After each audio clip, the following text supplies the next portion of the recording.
Hi students, today we begin optimization tutorial 16. Today I'm going to discuss about a concept known as the preconditioner, and this is something which is very important for steepest descent method, for conjugate gradient method, and by the simple act of reframing your function using some kind of different variables, scaling it, you can actually improve the performance of the different methods substantially. So we are going to give an example of that. I'm Dr. Ganguly. So one of the things which happens when you use methods such as steepest descent and conjugate gradients is that depending on the nature of the function, the performance of the algorithm is going to be quite different. So for example, I could use the function fx is x1 square plus 2x2 square, or I could use gx is x1 square plus x2 square. And though if we think mathematically these functions are very similar, the minimum point is 0, and if you are going to find the minimum using the necessary conditions such as setting the gradient vector to 0, that would be very similar. But what happens is that in numerical methods, the performance of these two functions is going to be quite different. So we are going to show this particular behavior using the steepest descent method for quadratic functions. And of course, you remember the steepest descent method uses the search direction as negative of the gradient vector. So ck here is the gradient vector, and we move about in the design space using xk plus 1 equals xk plus alpha k dk, where alpha k is the step size. Remember that for quadratic functions, we can calculate the step size for the steepest descent method using an exact formula or a closed form equation. And if you are not familiar with that, check out my tutorial 13 or 13a on the quadratic descent method or the steepest descent method with quadratic function, and also take a look at lecture 16 on preconditioners. Now, before we proceed further, we need to define something known as the condition number of a matrix. So if we have a symmetric matrix A and we have a quadratic form given by fx is half xtax minus bxt, then this matrix A is going to play a very important role in how this method converges. And what happens is that there is a particular phenomena which is linked with this matrix, and that is the condition number. Now, condition number of matrix A is the ratio of the maximum eigenvalue divided by the minimum eigenvalue of this matrix. So for example, if A was 2 0 0 4, which is the A matrix for the function x1 square plus 2x2 square, then the condition number would be 2, because here lambda max is 4 and lambda min is 2. Similarly, if we have A is 2 0 0 2, which is the A matrix for the function gx equals x1 square plus x2 square, then the condition number is going to be 1, because lambda max and lambda min are both 1 here. So essentially the condition number is a very important characteristic of a matrix A, and it actually tells us how the function is going to behave. So let's pose this question number 1, which involves checking the quadratic function Python code with these two functions and how they behave. So essentially that's going to tell us how the steepest descent method works with these two functions. I'm going to start with the point 5 and minus 5. So let's start first with the function gx, which is x1 square plus x2 square.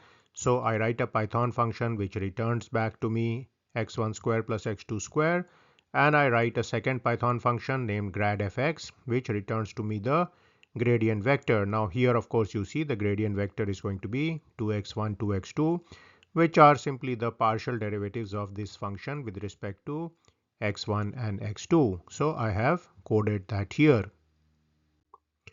Now we can use the steepest descent algorithm here, where essentially I'm feeding it the starting point x0, the tolerance which is some small number which I'm going to use to check the convergence of this method, a large number which is essentially going to create the for loop maximum point, and I'm also going to feed in the matrix A corresponding to the quadratic function I'm trying to optimize. So essentially this function is as follows here. So we go from I in range max, we set c as gradient of the function f, and we say that d is negative c, which is the steepest descent search direction. Now, since this is a quadratic function, I can calculate alpha using the step size formula given here. So this is what I have done. I have coded in this step size formula in this function called quad step. So essentially I take C and I take the A matrix and I return this particular value here. So you see here you have the dot product of C and C on the numerator, and on the denominator you have the dot product of C and A into C. So that's what I have got here. And of course what happens is I will keep going through this for loop, and I converge at the point when the norm of the gradient vector becomes much smaller than this tolerance I have specified, which is some small number, and finally I return the optimal value x, which has been building up as this algorithm proceeds. Every time I'm using x is x plus alpha into d, and I also return the value I, which is the number of times I had to go through this for loop for this to converge. Now remember, in Python I of course starts from 0, so that's something you need to keep in mind. Let us now run this simple code, and you can see here I have created a main program here. So I import numpy, I define the starting point as 5 minus 5, and I also define a matrix which is 2002, which is the Hessian matrix for this function here.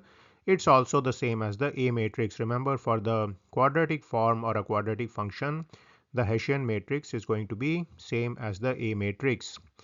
Now we have the tolerance as a small number, we have max as 1000, and then we invoke the steepest function, and it essentially gives me x star and k.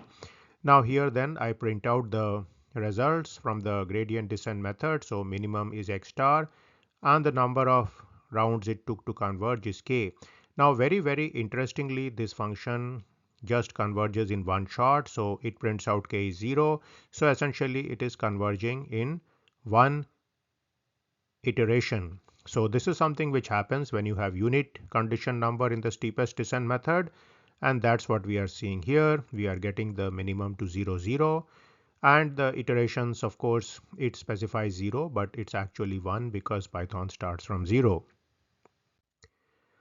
Now let us try this with the second function, and the only thing I have done is I have introduced this 2 here. So mathematically speaking, this is a very trivial change in this function, and if I was solving this problem mathematically, it would be more or less similar to the previous problem. So again, I create the Python function here, I create the gradient vector. So all I have done is I have added the 2 here, and in this case the gradient vector has become 2x0 and 4x1. Now I run the main program. I have to change the A matrix because the A matrix is now 2004 because the function has changed slightly. And then again I invoke the steepest descent method here and I print out the results. The same value of tolerance is 0.401 and max is 1000 is being used again. So now you see so much time or so many rounds of the for loop are required to actually converge this particular function. So the very slight change here to 2 requires so much more time and function calculations as far as steepest descent is concerned.